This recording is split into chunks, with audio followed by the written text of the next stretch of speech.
Terjangan angin kencang merusak sejumlah rumah dan membuat acara resepsi pernikahan kacau balau.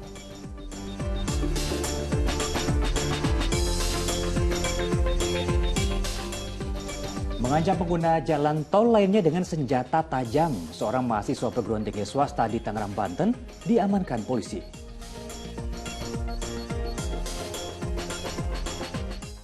Kamu ngelawan saya? Saya mau pulang, Pak. Ya Allah, Pak. Kamu mau jual lagi nggak? Enggak lah, Pak. Hah? Ya Allah, saya mau jual lagi.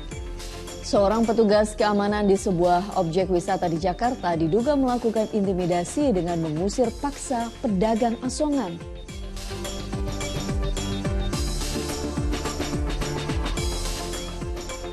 Ditreskrim Polda Metro Jaya menggeledah 2 rumah milik Ketua KPK Firly Bahuri di Jakarta dan Bekasi.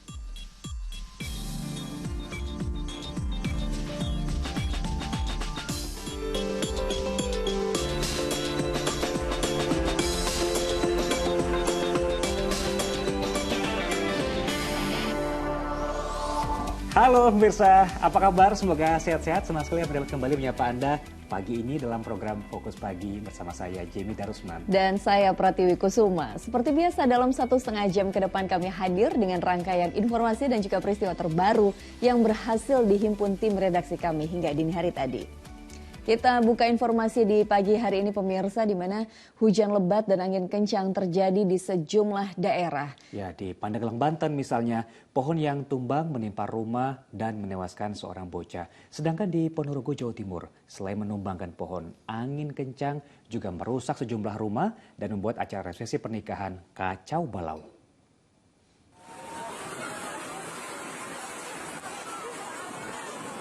Hujan deras disertai angin kencang memorak-porandakan sebuah resepsi pernikahan di sebuah rumah di Desa Lembah, Kecamatan Babadan, Kabupaten Ponorogo, Jawa Timur.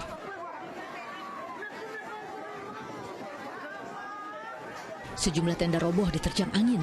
Warga yang hadir pun panik berupaya menyelamatkan diri. Beruntung tak ada korban jiwa termasuk kedua mempelai. Ya, tak ada yang menyangka di hari bahagia itu tiba-tiba saja hujan deras disertai angin kencang datang. Panik semua mas, pada kabur semua, pada nyelamatin diri. Ada yang pingsan. Oh gitu. Ini tenda-tenda ada yang roboh gitu aja? Ada yang banyak yang rusak. BPBD Ponorogo mencatat hujan deras disertai angin kencang pada Rabu sore itu melanda 3 desa, merusak sejumlah rumah dan menumbangkan sejumlah pohon di sejumlah titik.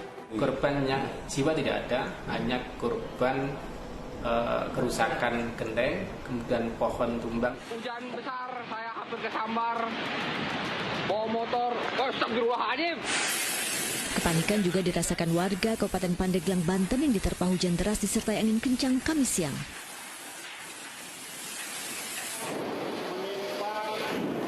Fenomena cuaca ekstrim itu membuat banyak pohon tumbang yang menimpa sejumlah bangunan. Salah satunya kantor Kecamatan Karangtanjung yang rusak parah tertimpa pohon. Peristiwa terjadi saat pelayanan di kantor kecamatan masih berlangsung. Untungnya semua berhasil menyelamatkan diri sehingga tak ada korban jiwa. Berdasarkan data Badan Penanggulangan Bencana Daerah dan Pemadam Kebakaran BPBDPK Pandeglang, ada 10 lokasi terdampak pohon tumbang. Di antaranya menimpa 3 rumah warga dan menewaskan salah satu penghuninya, yakni seorang anak berusia 5 tahun. Sekarang kita lagi penanganan fokus pada penanganan yang menimpa rumah-rumah. Ini rumah korban? Ya ini di belakang kita ini adalah rumah korban. Salah satunya yaitu di Komplek Karang Indah, di Kelurahan Waduk Merak. Sementara itu 70 rumah rusak diterjang angin kencang yang menyertai hujan lebat di Desa Dijangkit Pasar, Kecamatan Dijangkit, Kabupaten Barito, Kuala, Kalimantan Selatan. Tidak ada korban jiwa dalam peristiwa pada Rabu sore tersebut, namun kerugian ditaksir mencapai ratusan juta rupiah. Tim Liputan melaporkan. Sementara itu puluhan rumah di Klaten, Jawa Tengah juga rusak diterjang angin kencang. Angin kencang juga menyebabkan pohon tumbang melintang di jalan raya.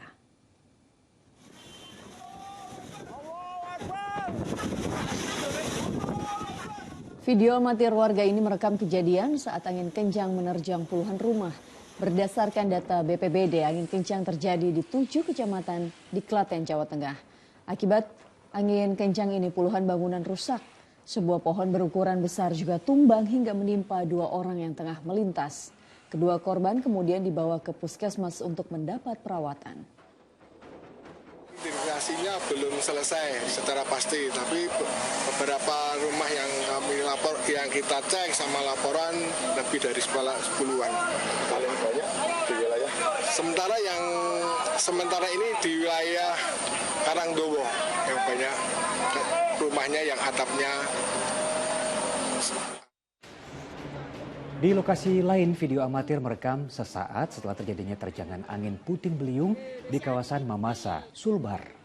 Sedikitnya 3 unit rumah dan 4 lumbung pangan milik masyarakat porak-poranda diterjang angin Kamis siang. Kerusakan diperparah akibat tumbangnya pohon beringin. BPBD Mamasa melaporkan tidak ada korban jiwa dalam bencana ini, namun harta benda sejumlah warga rusak parah. Usai dipastikan tak ada angin susulan, sejumlah warga bergotong royong memperbaiki bangunan rumah yang rusak meski sebagian harta tak bisa digunakan.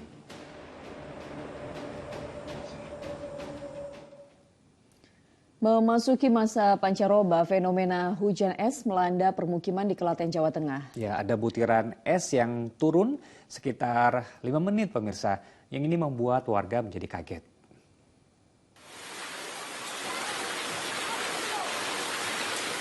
Video amatir ini direkam warga saat fenomena hujan es terjadi di desa Ngolodono, Klaten, Jawa Tengah pada Kamis sore.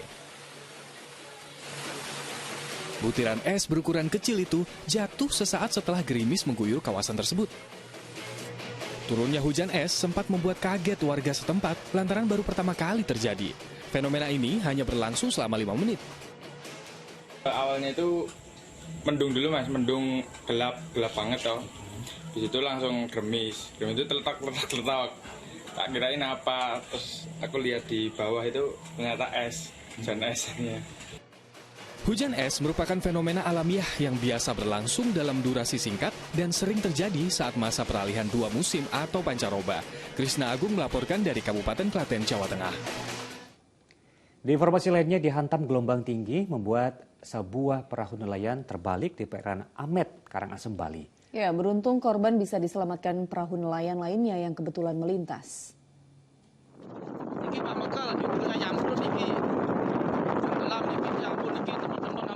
Sejumlah nelayan yang ada di sekitar mencoba memberi pertolongan saat melihat perahu jukung korban terbalik di lautan. Tak semata korban yang coba diselamatkan, tapi juga perahu jukungnya. Pencarian bantuan pun dilakukan. Insiden tersebut berawal saat Iketut Dharma, nelayan warga desa Labasari, Kecamatan Abang Karangasem, pergi melaut untuk menangkap ikan di desa Rumpon di tengah perairan Amet. Menaiki perahu jukungnya Kamis pagi. Begitu tiba di perairan Amet, tepatnya di dekat jalur tol laut di Selat Lombok, tiba-tiba angin berhembus kencang, lalu gelombang tinggi datang menghantam perahunya hingga terbalik. Tiba-tiba aja, tapi ada nejek ngereneng. Tiba-tiba miring Pak ya? Saya langsung melingap dan unin api. Setelah itu Pak berenang ngambil... berenang, ambil tangki, mengamankan gini alat mesin. Mesinnya bisa diselamatkan? Bisa.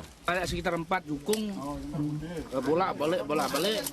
Nah kami pepet ya, ternyata itulah jukung teman kami yang udah terbalik gitu. Akhirnya ya harus kami bantu. Terus kami kontak Pak motornya untuk bisa memohon bantuan lewat Babin Indonesia. Selain korban yang diselamatkan, perahu jukung korban juga bisa ditarik warga ke pesisir pantai selatan Desa Labasari, Kecamatan Abang Karangasem. Arianto Hutapea melaporkan dari Karangasem, Bali. Menyusul insiden pecahnya jembatan kaca The Geong di objek wisata hutan pinus Limpakuwus, Banyumas, Jawa Tengah yang menelan korban jiwa, polisi pada Kamis siang menggelar olah TKP. Wahana jembatan kaca yang telah 11 bulan beroperasi itu ternyata tidak pernah melalui uji kelayakan serta tidak mengantongi izin. Sejumlah petugas Bitlab 4 Polda Jateng Kamis pagi mendatangi wahana jembatan kaca The Geong di hutan pinus Limpakuwus, Kabupaten Banyumas untuk melakukan pemeriksaan. Petugas menyisir seluruh area jembatan kaca yang pecah, termasuk serpihan kaca dan kerangka jembatan. Hasilnya, polisi memastikan tebal kaca jembatan yang dipijak sekitar 1,2 cm. Selain itu dari hasil penyelidikan dan pemeriksaan 12 saksi diketahui wahana jembatan kaca yang telah 11 bulan beroperasi tersebut ternyata tidak mengantongi izin dari dinas terkait. Jembatan ini tidak ada uji kelayakan dari pihak terkait, tidak ada sistem pengamanan yang memadai yang tertulis yang menjadi petunjuk untuk pengunjung pada saat masuk kemudian membaca petunjuk tersebut sehingga mencegah terkait dengan apabila ada kecelakaan yang timbul pada saat pengunjung datang.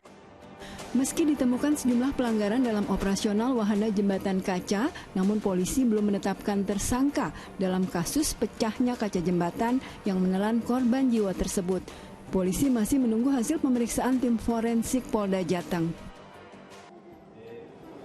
Sementara itu hingga Kamis petang, Agustin, wisatawan yang selamat meski terjatuh dari atas jembatan kaca setinggi 15 meter, masih dirawat di Rumah Sakit Geriatri Purwokerto. Kondisi korban berangsur membaik meski mengalami sejumlah luka di tubuh. Tim medis rumah sakit menyatakan korban mengalami trauma pada otot pinggul akibat benturan dengan tanah. Pecahnya jembatan kaca di objek wisata hutan pinus Limpakus terjadi Rabu siang saat belasan wisatawan melintasi jembatan kaca. Akibatnya 4 wisatawan yang tengah berfoto terjatuh. 2 orang sempat berpegangan dan 2 lainnya jatuh ke tanah dengan seorang diantaranya meninggal dunia. Mardianto melaporkan dari Kabupaten Banyumas, Jawa Tengah. Beralih ke informasi lainnya, polisi menggelar rekonstruksi adegan kasus penganiayaan yang dilakukan tersangka Samuel Sunarya terhadap korbannya yang berprofesi sebagai dokter gigi di Bandung. Puluhan adegan diperagakan tersangka mulai dari masuk klinik hingga mengeluarkan pisau lipat untuk menyayat tangan korban.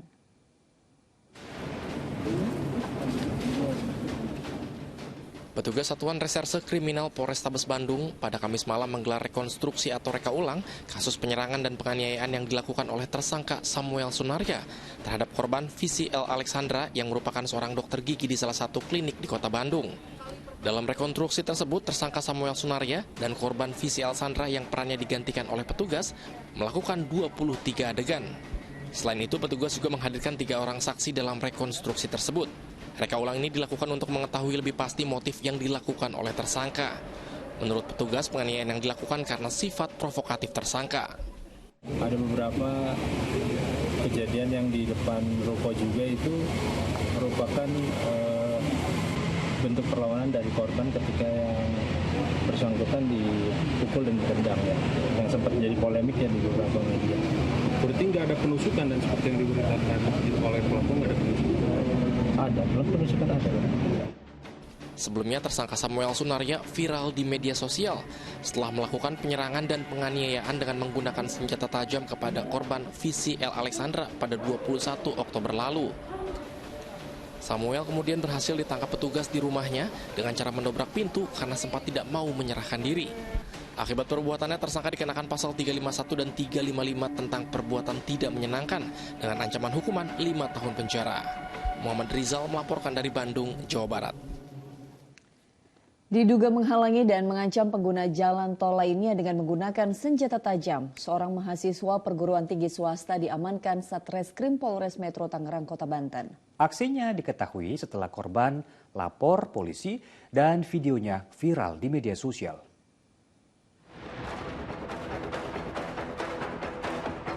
Rekaman video ini memperlihatkan ulah seorang pengemudi mobil yang mencoba menghalangi pengendara lain dan mengancam dengan mengacungkan senjata tajam. Peristiwa yang terjadi di tol Jakarta-Tangerang itu pun direkam korban dan menjadi bukti laporan ke polisi.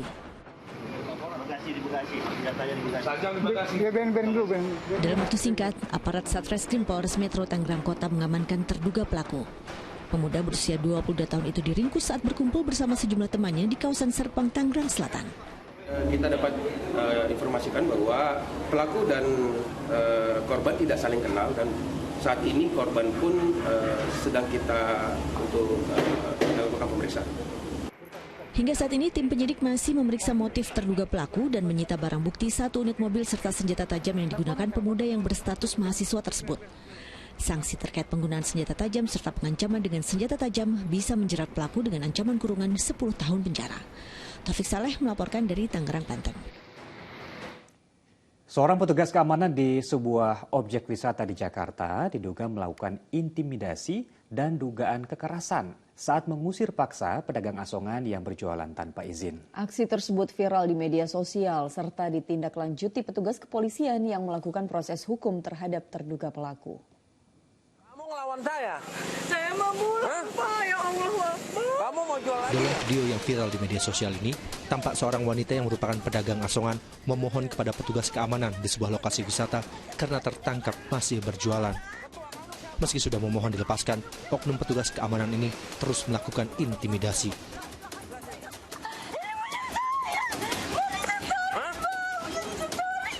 Buntut peristiwa ini, pihak kepolisian melakukan proses hukum terhadap terduga pelaku, diantaranya dengan melakukan visum pada korban.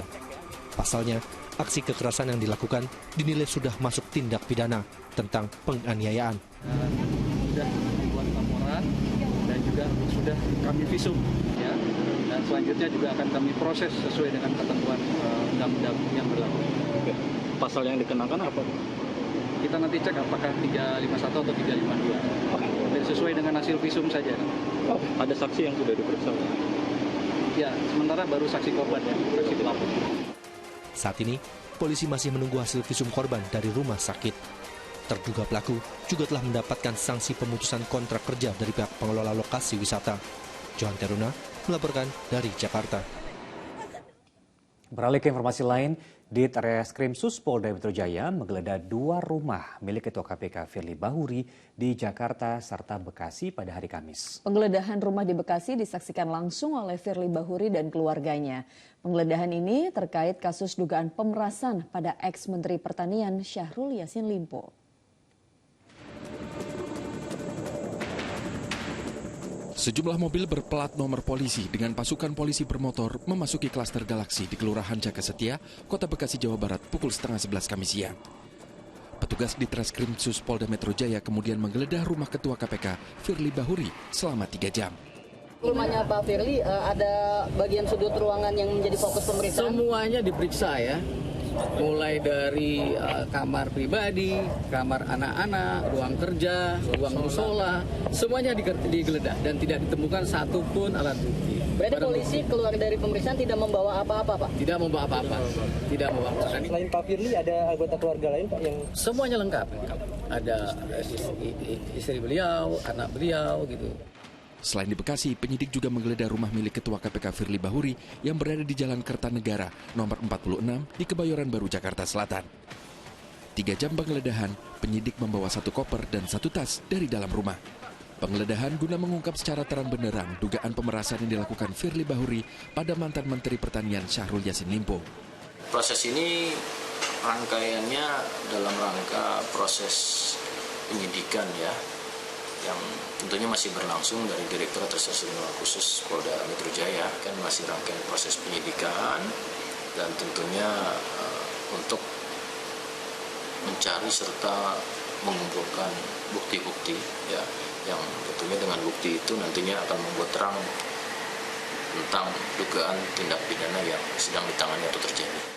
Sebelumnya Ketua KPK Firly Bahuri telah menjalani pemeriksaan di Bareskrim Polri pada 24 Oktober lalu. Firly mengakui pertemuan dirinya dengan ex-mentan Syahrul Yassin Limpo di lapangan bulu tangkis pada bulan Maret 2022 sebelum KPK melakukan penyelidikan kasus dugaan korupsi di Kementerian Pertanian. Tim Liputan melaporkan. Setelah hampir 10 jam jalani cek kesehatan di RSPAD Gatot Subroto Jakarta, pasangan bakal Capres-Cawapres Prabowo dan juga Gibran memberikan keterangan pers. Kepada awak media, Prabowo mengaku lancar dan hasilnya baik namun tetap takut jarum suntik. Setelah melakukan tes kesehatan, pasangan Baca Pres Baca Wapres Prabowo Subianto dan Gibran Raka Buming Raka didampingi sejumlah dokter RSPAD Gatot Subroto menemui awak media Kamis sore. Kepada awak media, Prabowo dan Gibran yang memegang hasil tes kesehatan mengucapkan terima kasih kepada semua tim dokter RSPAD Gatot Subroto yang dianggap profesional dan KPU, serta semua pihak yang terlibat dalam cek kesehatan tersebut. Kami persilahkan, Bapak. Prabowo mengaku proses cek kesehatannya berjalan lancar. Namun demikian, meski sebagai mantan Danjen Kopassus, Prabowo mengaku takut sama jarum suntik. Ya siap mental karena saya ini terus terang aja, boleh saya ngaku nggak? Ini di depan banyak orang loh. Saya mantan Kopassus tapi saya takut disuntik jarum. Jadi, tapi alhamdulillah tadi yang ambil darah sangat profesional, tidak terasa. Dulu saya waktu aktif lebih baik saya terjun 10 kali daripada disuntik. Tapi sekarang ya harus tunduk sama dokter. Terima kasih. Pasangan Prabowo dan Gibran merupakan pasangan baca Bacawa Pres 2024 yang terakhir menjalani tes kesehatan di RSPAD Gatot Subroto sebagai persyaratan mengikuti Pilpres 2024 mendatang. Abdul Haris melaporkan dari Jakarta.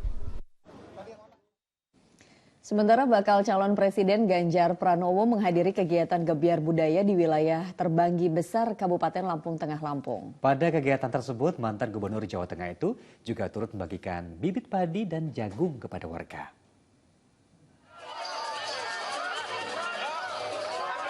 Kedatangan bakal calon Presiden Ganjar Pranowo di lapangan Desa Nambah Dadi, Lampung Tengah disambut meriah ribuan warga dan para pegiat seni kuda lumping dan reog Kamis siang.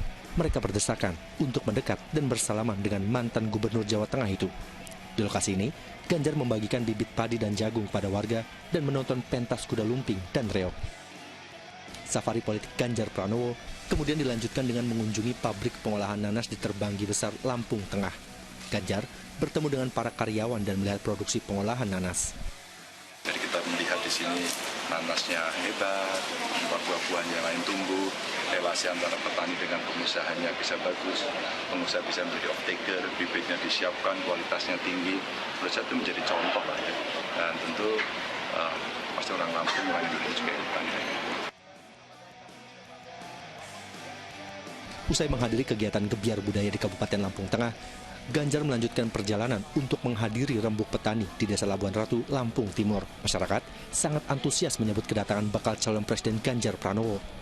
Saat berdialog dengan ratusan petani, Ganjar Pranowo menyebut kehebatan Lampung dalam beberapa hasil sektor pertanian, salah satunya nanas. Karena produksi ini mampu menjadi pengekspor terbesar di dunia. Para petani di Lampung Timur berharap adanya pelatihan bagi para petani tentang tata cara bertani dengan hasil yang bagus. Karena selama ini sudah lama tak ada lagi pelatihan bagi para petani sehingga produksi mereka menurun. Tim Liputan melaporkan. Kita simak pula bagaimana kegiatan bagi paslon lainnya ya. Untuk bakal calon Presiden Anies Baswedan, ia menghadiri acara orasi kebudayaan di Tugu Kunstring, Jakarta Pusat pada malam tadi. Pada kesempatan tersebut, Anies mengingatkan kembali Hari Sumpah Pemuda sebagai salah satu peristiwa sejarah yang salah satu terobosannya yakni digunakannya bahasa Indonesia sebagai bahasa persatuan.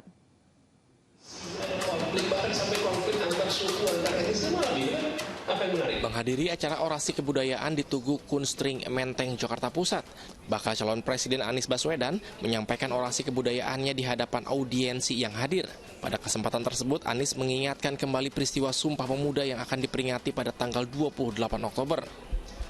Momen yang terjadi pada 95 tahun lalu itu dinilainya sangat luar biasa. Karena jauh sebelum ada negara Indonesia, para pemuda dari berbagai suku telah menyepakati bahasa persatuan adalah bahasa Indonesia. Dampak dari kesepakatan bersama tersebut, Indonesia yang mempunyai 700 bahasa daerah dari 6.000 pulau mampu berkomunikasi antar suku dengan menggunakan bahasa Indonesia. Kan waktu itu bahasa Melayu yang lalu diadopsi menjadi bahasa Indonesia. Sampai kapanpun ini adalah kontribusi besar dari masyarakat Melayu, dari budaya Melayu yang kita rasakan di Indonesia sekarang. Kedepan, PR kita memperkaya bahasa Indonesia.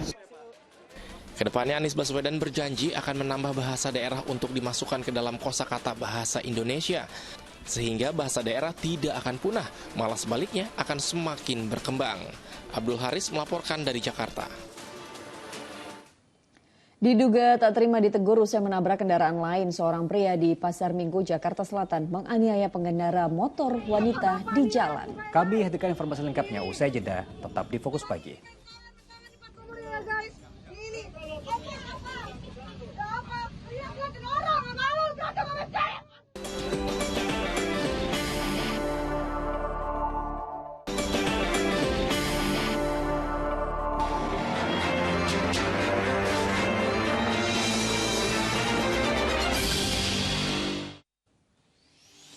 Anda kembali menyaksikan Fokus Pagi bersama saya, Pratiwi Kusuma. Kita lanjutkan informasi di pagi hari ini. Tabrakan beruntun melibatkan truk dan 5 kendaraan di Muara Rapak, Balikpapan, Kalimantan Timur. Sementara di Lampung, 2 petugas PLN kritis setelah mobil pickup yang ditumpanginya ditabrak truk. Tangan salah satu korban bahkan terputus akibat terjepit kabin. Inilah rekaman video amatir saat warga mengevakuasi seorang pria dari kabin mobil yang terlibat tabrakan dengan truk di Jalan Sumatera Lintas Timur, Tulang Bawang, Lampung, Kamis sore. Tangan kanan korban terputus akibat terjepit kabin yang ringsek. Sementara sang sopir juga telah dibawa ke rumah sakit akibat sejumlah luka. Diduga kecelakaan akibat sopir pickup yang mengantuk saat mengemudi dari arah Mesuji menuju Tulang Bawang. Mobil kemudian oleng masuk arah berlawanan, sementara di saat bersamaan datang truk hingga akhirnya tabrakan tak bisa terhindarkan. Nah kan saya kan dari arah sana ya, pelan-pelan gitu. Tahunya grand bike itu dari sana kenceng banget, langsung ambil nganan dia. Aku udah nyampe turun dari aspal, dianya masih kenceng, tak terakhir udah nggak ada reaksi lagi. Ya, kayak gini jadiannya. Dan dia langsung lembur gitu ya Mas? Di Muara Rapak, Balikpapan, Kalimantan Timur, tabrakan beruntun melibatkan truk pompa beton dan 5 kendaraan lainnya Kamis siang. Menurut saksi mata, kecelakaan bermula saat sopir truk pompa beton melaju dengan kecepatan tinggi di Jalan Raya Soekarno-Hatta kilometer 2. Truk diduga alami remblong hingga menabrak 5 kendaraan di depannya. Akibat kecelakaan ini, 2 orang terdiri dari penumpang minibus dan 1 pengendara motor harus dibawa ke rumah sakit. Ya ada tadi itu yang Avanza sama roda 2. Luka-luka ya Bu ya? Ya masih luka-luka kondisinya. Nah kalau supir truk ini masih kita amankan, masih nanti ditanya identitasnya segala macam SIM. Kasus tabrakan beruntun ini kini ditangani Satlantas Polresta Balikpapan. Di Kebayoran Baru, Jakarta Selatan, mobil SUV yang dikemudikan seorang perempuan terguling di Jalan Prapancaraya Kamis sore. Diduga sang pengemudi hilang kendali hingga menabrak pembatas jalan raya. Akibat kecelakaan tunggal ini, arus lalu lintas di Jalan Pangeran Antasari sempat mengalami kemacetan panjang. Tim Liputan melaporkan. Emosi lantaran melakukan pemesanan fiktif, seorang pemuda dianiaya oknum pengendara ojek online di Kota Makassar, Sulawesi Selatan.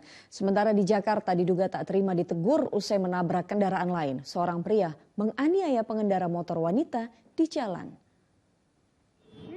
Bapak nih lihat mukanya guys. Nih.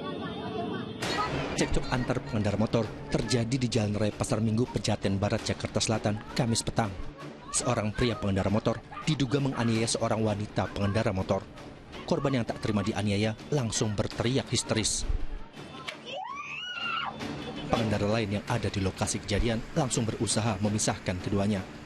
Peristiwa bermula saat korban melaju dari arah Depok menuju Kalibata, mendahului kendaraan terduga pelaku penganiayaan. Diduga tak terima disalip, pria tersebut langsung menabrak motor korban.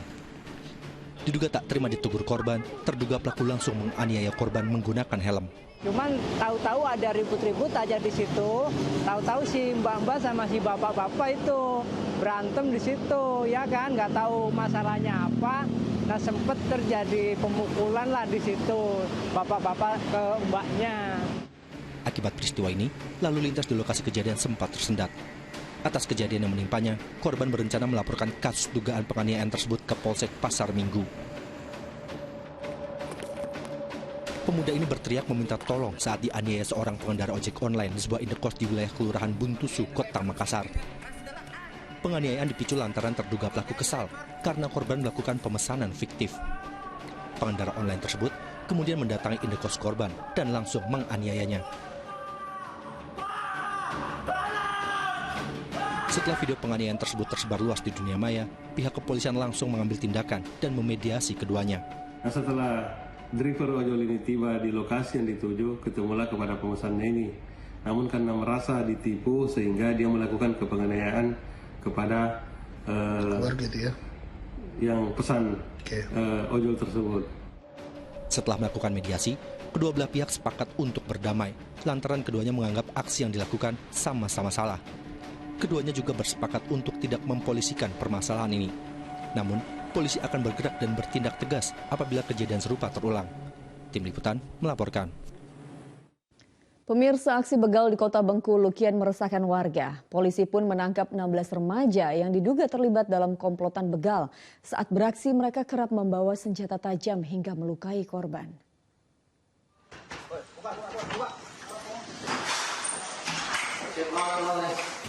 Petugas gabungan menggerebek salah satu rumah pemuda yang diduga terlibat dalam komplotan begal di Kota Bengkulu. Remaja itu lantas diborgol dan digelandang ke kantor polisi. Beberapa rekan sebayanya juga ikut ditangkap di sejumlah lokasi, termasuk di kawasan yang kerap jadi sasaran ulah mereka. Dari total 16 pelaku, mayoritas masih di bawah 17 tahun dan berstatus sebagai pelajar. Kendati demikian, para pelajar itu tak segan membawa senjata tajam, bahkan melukai korban begal dan merampas barang berharga. Mereka rupanya tergabung dalam grup media sosial beranggotakan 30 orang. Kelompok begal, gangster yang ada di Kota Bengkulu yang akhir-akhir ini cukup meresahkan masyarakat. Para terduga pelaku pencurian tindak pidana kekerasan ataupun begal sejumlah 16 orang pelaku. Sejumlah barang bukti diamankan polisi termasuk ponsel genggam dan senjata tajam yang diduga digunakan saat beroperasi. Polisi akan memproses 16 remaja itu dengan perundang-undangan yang berlaku dalam sistem peradilan anak. Ferry Susanto melaporkan dari Kota Bengkulu. Seorang perempuan lansia dan mantan menantunya ditemukan tewas bersimbah darah di dalam rumah di Pasaman Barat, Sumatera Barat. Hasil olah TKP sementara ditemukan luka bekas pukulan benda tumpul. Warga di Kampung Lambah, Kecamatan Kinali, Kabupaten Pasaman Barat, Sumatera Barat, Kamis pagi digegerkan dengan temuan 2 mayat di dalam rumah. Korban yakni perempuan lansia berusia 70 tahun berinisial J dan mantan menantunya berinisial S berusia 50 tahun. Keduanya ditemukan tewas bersimbah darah. Korban J ditemukan tewas di kamar tidurnya dengan luka bekas pukulan benda tumpul, sementara mantan menantunya S ditemukan tewas di ruang tamu. Temuan jasad keduanya terungkap setelah anak J datang untuk melihat kondisi ibunya. Sementara sang menantu S diketahui sudah tidak tinggal serumah usai berpisah dengan istrinya yang merupakan anak J. Dugaan awal karena dilihat dari TKP-nya korban meninggal karena luka benda tumpul dan karena ada pendarahan di wajah korban. Namun untuk motif kemudian tersangka dan kronologis masih kita dalam proses pendalaman. Jenazah keduanya telah dibawa ke RS Bayangkara Padang untuk dilakukan autopsi. Guna mengungkap motif pembunuhan, polisi kini menyelidiki penyebab kematian korban dengan memeriksa sejumlah saksi. Laude Juhardio Anse melaporkan dari Pasaman Barat, Sumatera Barat. Polisi menangkap 2 terduga pelaku pencuri mobil lintas provinsi yang meresahkan warga Kota Pangkal Pinang, Provinsi Kepulauan Bangka Belitung. Terduga pelaku disergap di Pelabuhan Tanjung Api-Api Palembang saat hendak membawa mobil hasil kejahatannya. Siapa nama? Aris. Udah mana? Dari mana?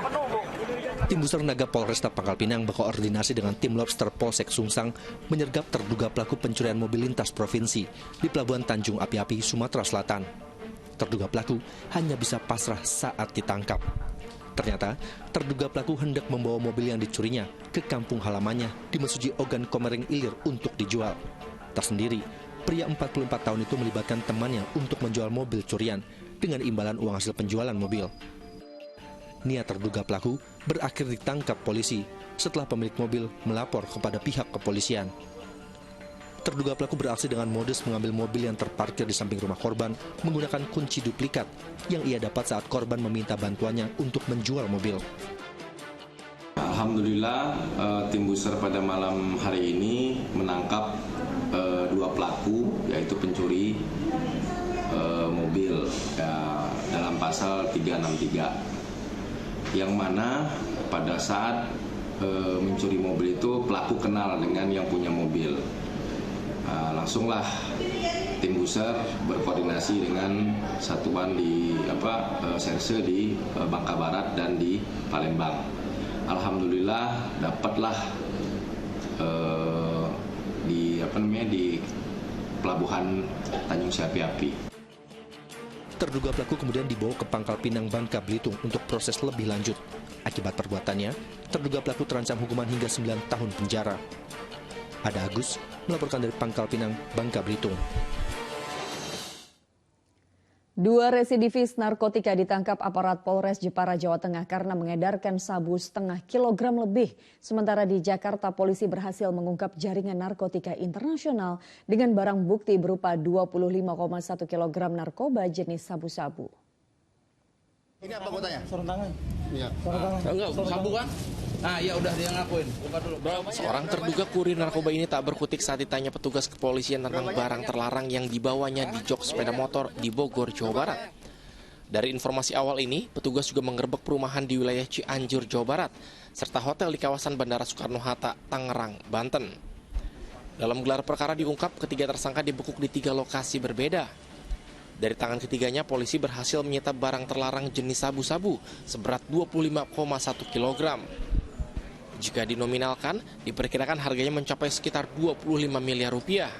Ketiga tersangka merupakan jaringan narkoba internasional yang akan mengedarkan narkoba di Indonesia. Akibat perbuatannya, ketiga tersangka dijerat pasal primer tentang narkotika dengan ancaman hukuman pidana mati.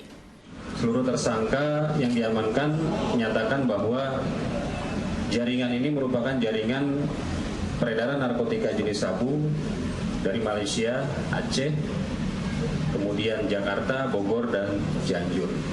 Ini pada waktu ditangkap ini Pak, ini barangnya di tas ini Pak. Barang ini yang bukan narkotika jenis sabu ya Pak. Oh iya. Satuan Reserse Narkoba Polres Jepara, Jawa Tengah juga berhasil membekuk 2 pria pengedar narkoba jenis sabu-sabu. Mereka ditangkap saat hendak mengirim barang terlarang tersebut ke wilayah Jepara kepada seseorang yang kini masih buron.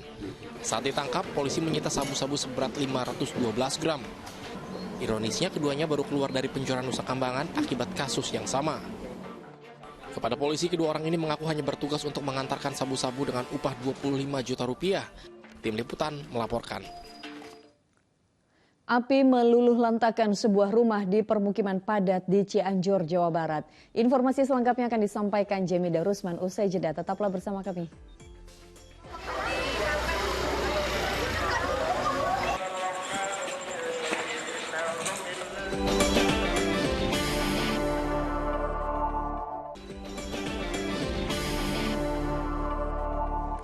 Terima kasih Anda kembali di Fokus Pagi. Kita lanjut menyimak informasi di pagi hari ini. Sebuah mobil bak terbuka atau pickup bermuatan barang elektronik terbakar di atas jembatan Ogan, Kertapati, Palembang. Diduga penyebab terbakarnya mobil karena hubungan pendek arus listrik dari bagian bawah.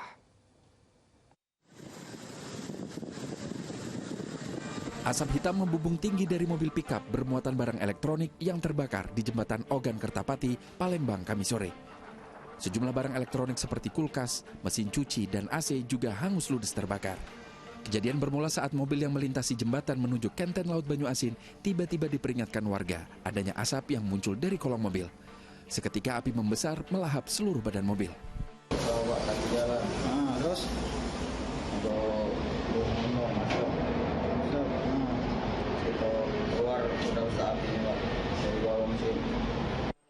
Api baru bisa dipadamkan setelah petugas damkar tiba di lokasi. Diduga api muncul akibat korsleting listrik di bagian mesin mobil. Akibat kebakaran ini arus lalu lintas di atas jembatan Ogan Palembang mengalami kemacetan panjang. Dede Irwansyah melaporkan dari Palembang, Sumatera Selatan. Masih terkait peristiwa kebakaran, pemirsa, 3 ruangan sekolah di SMP Negeri Kabupaten ND, NTT terbakar Kamis sore. Sementara di Kabupaten Cianjur, Jawa Barat, api juga meluluh lantakan sebuah rumah di permukiman padat pada Kamis malam.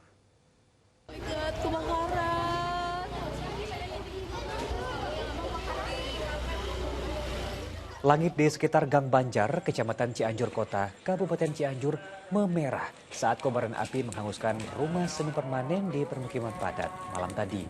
Banyaknya bahan yang mudah terbakar membuat api cepat membesar dan melalap seisi rumah. Diduga api berasal dari korsleting. Tak ada korban jiwa dari kebakaran ini dan api dapat dipadamkan setelah petugas menerjunkan 3 unit mobil damkar ke lokasi.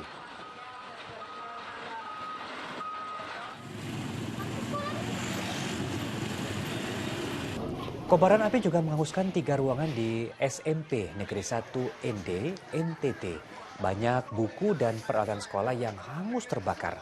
Petugas damkar dibantu TNI Polri berjibaku padamkan api. Diduga api juga berasal dari hubungan pendek arus listrik. dan hingga kini belum diketahui berapa besar kerugian yang dialami pihak sekolah akibat insiden ini. Gedung SMP. Semua tempat ke. Siap izin kemudian gedung SMP. Lain lagi di Jawa Tengah berikut ini pemirsa, sebuah titik api muncul di area persawahan di wilayah Grobogan. Nyala api tak kunjung padam sejak hari Sabtu membuat sang pemilik sawah khawatir. Sumur jerugi. Lugi gua ngablok kok jerugi ya. Api berwarna merah kebiru-biruan ini muncul dari sebuah sawah milik warga desa Manggarmas, Kecamatan Godong, Grobogan, Jawa Tengah. Di lokasi tersebut, garis polisi masih terpasang lantaran api tak kunjung padam sejak hari Sabtu lalu. Saat itu, pemilik sawah sedang menguruk lahan untuk persiapan tanam. Lalu ia melihat sebuah lubang yang ternyata mengeluarkan api. Hampir sepekan api belum padam, membuat kakek 70 tahun itu khawatir tak bisa bercocok tanam. Kok muncul ada apinya, waktu ketahuan saya waktu hari Sabtu sore. Sebetulnya ya khawatir nantinya kalau dia amblong-blong lah, saya akan kehilangan sumber rezeki. Pemilik sawah menduga kemunculan api ada kaitannya dengan aktivitas pencarian minyak bumi pada tahun 1990 silam. Warga diimbau tak mendekati titik api karena dikhawatirkan berpotensi membahayakan. Arif Nur melaporkan dari Grobogan, Jawa Tengah. Beralih ke informasi lain, 2 orang WNA ditangkap petugas imigrasi wilayah Jakarta Barat usai melakukan praktik meramal dan meminta donasi untuk panti asuhan di wilayah Taman Sari. Pihak imigrasi akan melakukan deportasi terhadap WNA tersebut pada minggu depan. 2 warga negara asal India berinisial KP dan NS hanya bisa tertunduk saat ditangkap petugas imigrasi Jakarta Barat di kawasan Mangga Besar, Jakarta. Kedua WNA tersebut ditangkap usai menyalahgunakan izin kunjungannya ke Indonesia. Mereka justru mencari uang dengan melakukan praktik meramal serta meminta donasi untuk panti asuhan di India. Modus kedua WNA ini dengan mendatangi toko milik warga dengan menawarkan jasa meramal dengan bayaran Rp100.000 hingga Rp400.000. Dan untuk mempertanggungjawabkan perbuatannya, kedua WNI ini akan dideportasi oleh imigrasi pada minggu depan. Dari kedua orang asing tersebut ditemukan barang bukti yang sebagaimana bisa kita lihat bersama, yaitu paspor India atas nama NPS dan KPS, uang hasil kegiatan meramal sejumlah Rp1.260.000, alat-alat untuk meramal berupa kartu nama dan kartu-kartu ramal yang merupakan panduan atau tools dalam melakukan meramal. Yang keempat, batu akik yang diberikan setelah klien memberikan sejumlah uang. Yang kelima, foto panti asuhan yang digunakan untuk mengumpulkan donasi. Di informasi lainnya, pemirsa, Majelis Kehormatan Mahkamah Konstitusi atau MKMK menggelar prasidang atau rapat klarifikasi dengan para pelapor yang menggugat sejumlah majelis hakim MK terkait dugaan nepotisme kasus putusan syarat usia Capres-Cawapres. Nah, hasil rapat klarifikasi dilakukan untuk menyempurnakan materi gugatan sebelum digelar sidang perdana.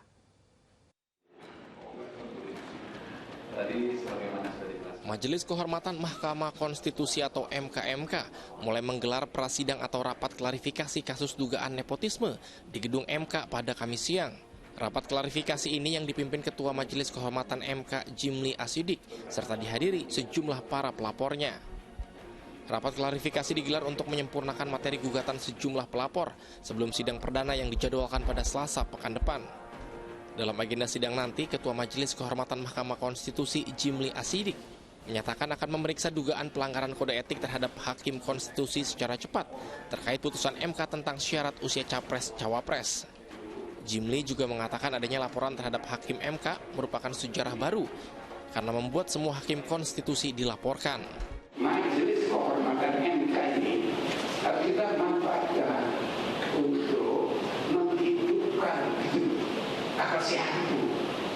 Hal itu yang harus menuntun ke arah kemajuan peradaban bangsa. Hanya urusan ekonomi yang berurusan jabatan. Nanti sudah dapat jabatan, pakai pula untuk jabatan lebih tinggi lagi.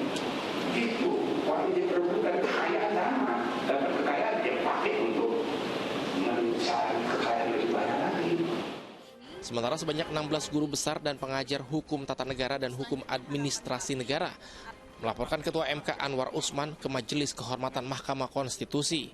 Laporan tersebut terkait dugaan pelanggaran etik yang dilakukan Ketua MK, menyangkut dugaan nepotisme dalam memutuskan kasus usia batas minimum Capres-Cawapres. Abdul Haris melaporkan dari Jakarta.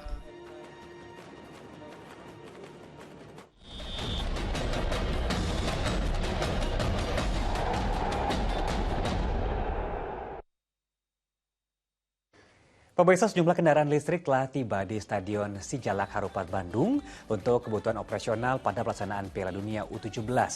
Di Solo, Jawa Tengah, shelter makanan dan minuman di Stadion Manahan telah ditutup sementara sebagai persiapan menyambut Piala Dunia U17.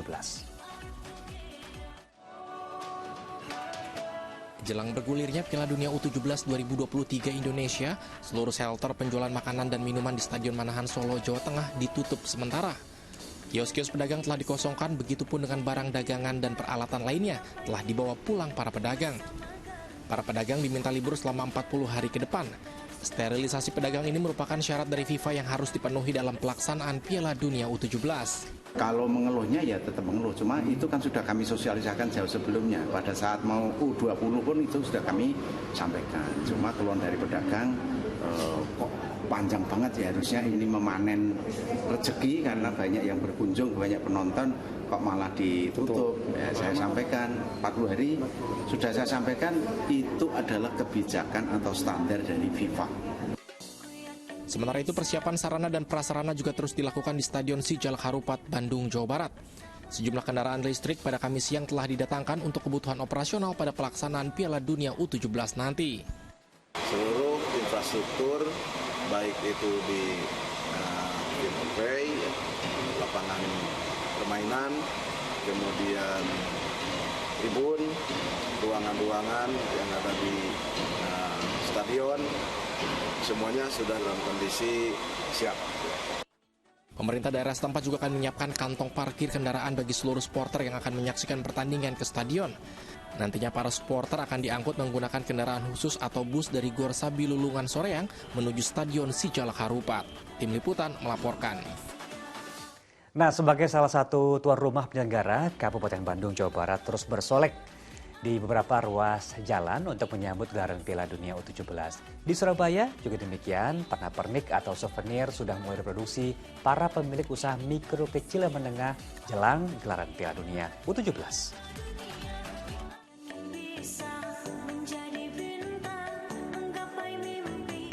Kurang dari sebulan gelaran Piala Dunia Sepak Bola U17 dimulai. Semua persiapan kota Surabaya menyambut ajang dunia ini terus dikebut. Salah satunya pembuatan souvenir atau pernak-pernik Piala Dunia. Para pelaku UMKM sudah mulai membuat berbagai buah tangan, seperti gantungan kunci yang bergambar karakter timnas kontestan Piala Dunia, standing akrilik, hiasan magnet kulkas bergambar Stadion Gelora Bung Tomo, hingga kaos. Bahkan permintaan souvenir Piala Dunia terus meningkat saat ini. Harapannya untuk tahun-tahun ke depan kita bisa kembali menjadi tuan rumah untuk ajang-ajang internasional supaya membantu kami para UMKM untuk bisa dikenal di masyarakat luas. Di Kabupaten Bandung, Jawa Barat, beberapa titik ruas jalan sudah mulai semarak dengan spanduk dan poster menyambut gegap gempita event akbar Piala Dunia U17. Ribuan spanduk, poster, hingga ucapan selamat datang sudah terlihat di sudut kota. Termasuk maskot Bacuya juga ikut menghiasi di beberapa ruas jalan. Mudah-mudahan di Kabupaten Bandung ini, terutama buat Stadion Sijalak Harupat, mudah-mudahan nambah maju, nambah sukses, nambah jaya lah. Dan mudah-mudahan semua warga di Kabupaten Bandung ini semuanya menyambut dengan Piala Dunia U17 ini, Om. Stadion Sijalak Harupat menjadi salah satu stadion yang terpilih untuk venue pertandingan penyisihan grup D dan F. Selain fase grup, satu pertandingan babak 16 besar juga akan digelar di Stadion Sijalak Harupat. Tim Liputan melaporkan. Ya pemirsa, 14 hari lagi Indonesia akan menggelar Piala Dunia U17 FIFA U17 World Cup Indonesia 2023. Sukses penyelenggaraan, sukses jadi tuan prestasi, ayo jadi tuan rumah yang baik untuk semua 24 negara. Beri semangat untuk Timnas U17 Indonesia. Saksikan grup stage Jumat 10 November, Indonesia versus Ekuador pada pukul 18.15 WIB. Senin 13 November, Indonesia versus Panama pada pukul 18.30 WIB. Dan Kamis pada tanggal 16 November, ada Maroko versus Indonesia pukul 18.30 live di Indonesia dan juga video. Kita jeda sejenak pemirsa, sejumlah informasi penting dan menarik lain masih akan hadir usia pariwara. Di antaranya pemirsa, Israel yang terus menggempur ke sejumlah wilayah di jalur Gaza lewat serangan udara. Fokus Pagi segera kembali.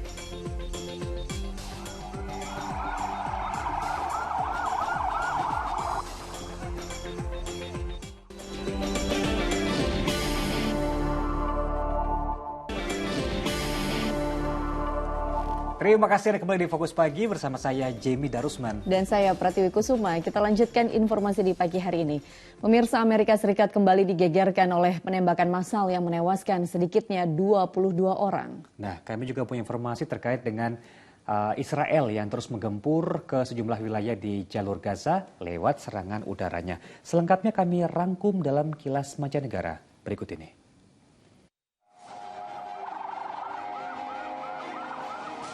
Serangan udara Israel menghantam kamp pengungsi padat di kota Khan Younis di sebelah selatan Gaza Kamis siang hingga mengakibatkan 15 orang tewas dan puluhan lainnya luka-luka.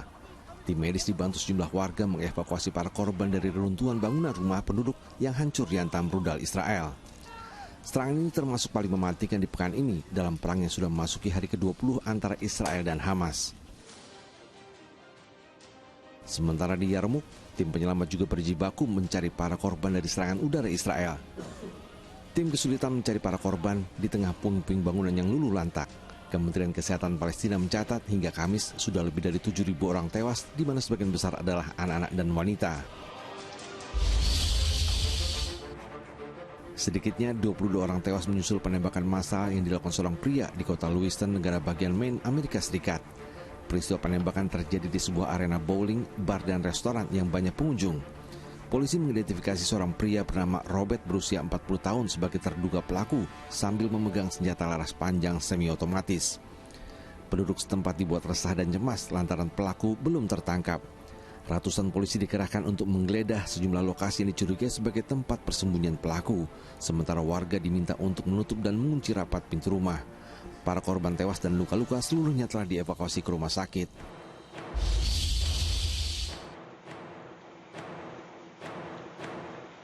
Badai Otis melanda pantai Pasifik Selatan Meksiko disertai hujan deras. Badai Otis salah satu badai terkuat menerjang kawasan resort pantai Acapulco hingga menghancurkan gedung-gedung dan infrastruktur serta membuat kota terputus tanpa aliran listrik dan alat komunikasi. Dari pantauan udara, badai Otis juga memicu bencana banjir setinggi lebih dari 1 meter. Hampir seluruh ruas jalan dan permukiman penduduk tergenang banjir. Sejauh ini tak ada laporan korban jiwa akibat badai Otis. Sementara Badan Cuaca setempat melaporkan kekuatan Otis melemah menjelang sore hari dan mulai menghilang ke arah pegunungan. Kita kembali ke tanah air, pemirsa. Di sela kunjungan kerjanya ke Kota Palembang, Presiden Jokowi belusukan ke Pasar Sekip Ujung guna memantau harga cabai yang menembus harga Rp70.000 per kilogram. Sementara di Pasar Rebo Purwakarta, harga cabai rawit merah sudah di kisaran Rp75.000 per kilogramnya. Sudah sepekan lamanya harga cabai rawit merah yang semula Rp45.000 per kilogram melonjak menjadi Rp75.000 per kilogram. Penyebab kenaikan menurut pedagang di Pasar Rebo Purwakarta terjadi akibat dampak dari kemarau panjang di wilayah para petani yang mengakibatkan kekosongan pasokan. Kondisi ini membuat omset pedagang turun 50%. Di Pasar Pamanukan Subang, lantaran meroketnya harga cabai kering menjadi incaran warga. Dijual per plastik berisi 1 ons seharga Rp10.000 saja, cabai kering jadi laris manis. Peminatnya kebanyakan para pedagang yang harus melengkapi jualannya dengan sambal. Udah pastilah kalau namanya bahan mahal ya, cabai itu kan juga dijual, sayanya gratis, di sininya mahal, ya otomatis ngurangin hasil saya lah. Pemilik warung nasi pun juga harus bersiasat menghadapi harga cabai yang melonjak. Khawatir dikomplain pelanggan jika mengurangi komposisi cabai dalam masakan, pemilik warung harus merelakan omset yang makin menipis. Memang berat, tapi gimana untuk menjaga pelanggan, harga tetap tidak dinaikkan. Presiden Joko Widodo yang mengunjungi pasar Skip Ujung Kota Palembang, Sumatera Selatan Kamis pagi mengakui adanya lonjakan harga cabai dari Rp40.000 ke Rp70.000 per kilogram. Kendati demikian, harga kebutuhan pokok lainnya stabil. Dan saya cek harga beras tadi masih ada harga yang 54.000 untuk 5 kilo juga baik terkendali. Hanya satu barang tadi yang saya lihat, cabai yang melompat dari 40 ke 70. Ini yang perlu dicarikan solusi, tapi secara umum harga baik. Kepala negara meminta pemerintah Provinsi Sumatera Selatan untuk mencari solusi yang tepat terkait kenaikan harga cabai. Tim Liputan melaporkan. Pemirsa, Menteri Perdagangan Zulkifli Hasan bersama dengan Menko Perekonomian Erlangga Hartarto dan Menteri Keuangan Sri Mulyani turut memusnahkan sejumlah barang impor ilegal. Barang impor ilegal tersebut senilai hampir 50 miliar berupa pakaian dan juga barang-barang elektronik.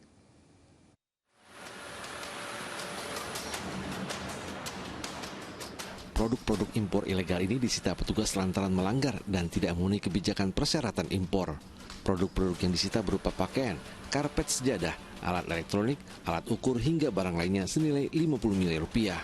Pemusnahan produk impor ilegal ini dilakukan oleh Menko Perekonomian Erlangga Hartarto, Menteri Perdagangan Zulkifli Hasan, serta Menteri Keuangan Sri Mulyani Indrawati di Dry Port Cikarang Kamis siang.